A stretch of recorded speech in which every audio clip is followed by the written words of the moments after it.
Hello, I'm jashykins, and welcome to another little vlog review.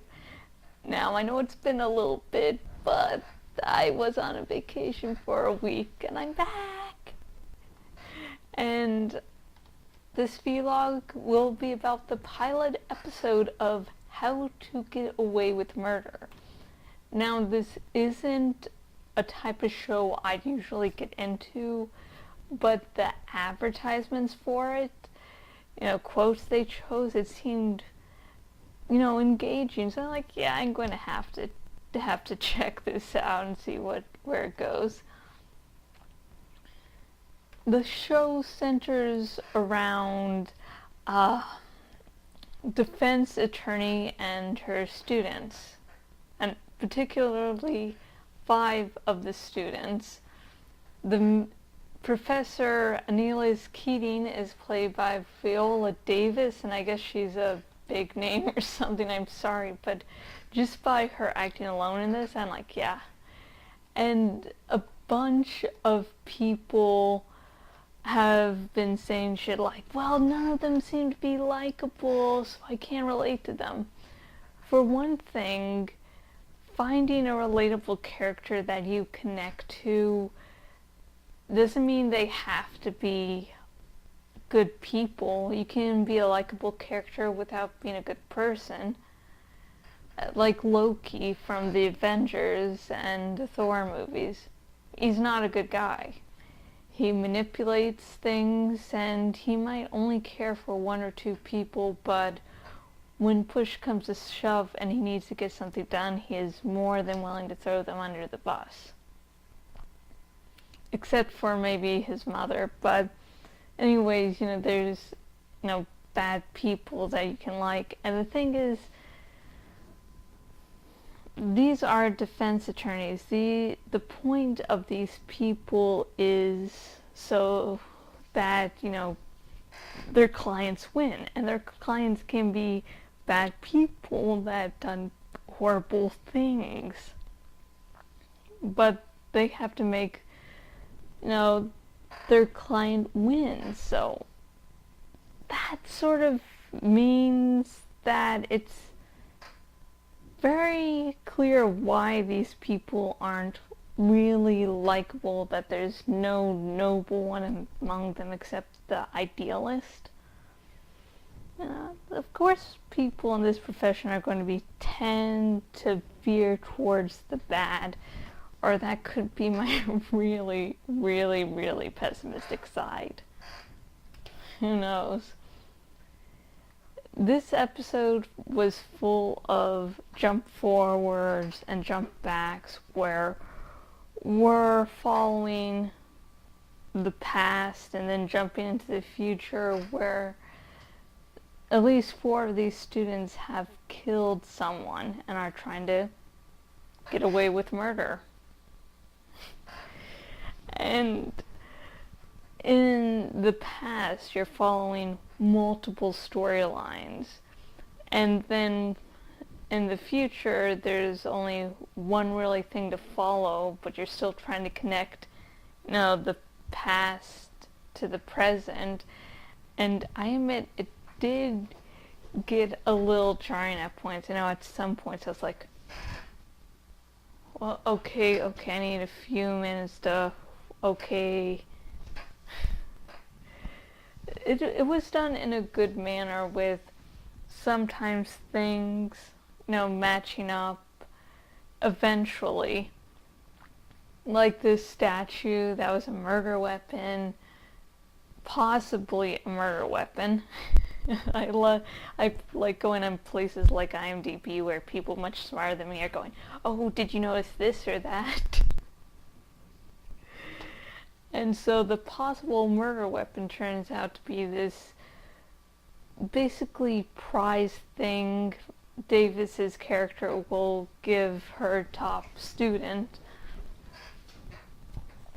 And it, I guess, gets you out of an exam or something. And I've only been, got my Bachelor of Arts, and I know a few exams and such I would have loved to get out of. particularly one that was like, you all did horribly, so you're going to have to take it again. And I had insomnia that day, and I was just like, nope, I can't take it now. I mean, I failed it while I was awake. And this was an evening class around like 6 or 7 at night, too. So yeah, that was a reward. And as I said in the beginning of this video, I'm not really sure what the big deal about Viola Davis, and if I'm pronouncing her name incorrectly, please comment below, because I would hate to mispronounce it. And she did an outstanding performance with her character. I don't know if her character is really good or not, if I'm supposed to like her or not. I mean, because she does do some bad things.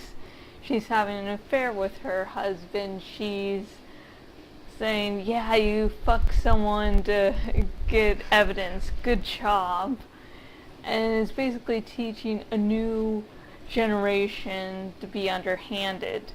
But at the same time, there's just so much life, and you're like, I don't care if you're good or bad, you are just awesome.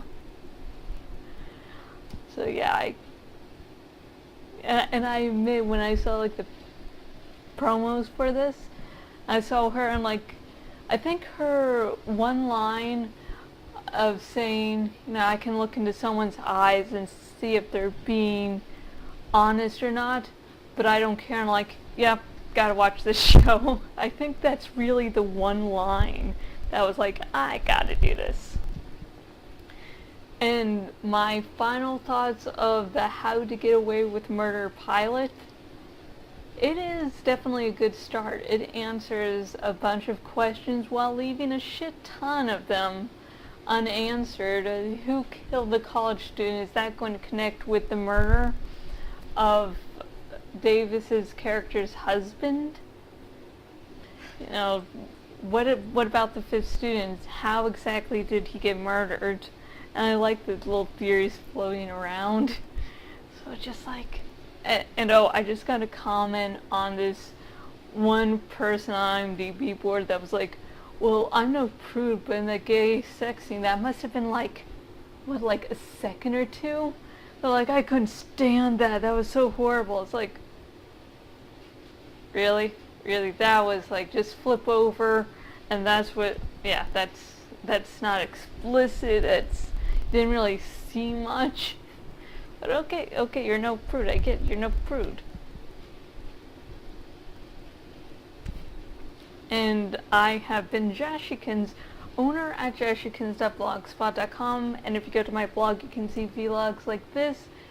I recently put 4 chapters, the whole section of the SNN section Playful Battle together. I have a little thing up about the 50 Shades Freed, one scene in there, and my review of Sun is up on there. And if you go to my blog, you can also go on the sidebar thingy and see where else I am on the web and say hi. And if you're watching this on YouTube, go down into the link and you will see a link to go down to the description, and you'll see a link to donate your account. And if you click on that and you donate your Twitter and or Facebook accounts to my campaign, that will be more than helpful to help spread the word around. And I know I haven't really been using it as of late, but I've been up to California and I haven't really had time or really anything to retweet and stuff on that. But tomorrow I should, so yay. And until next video, goodbye.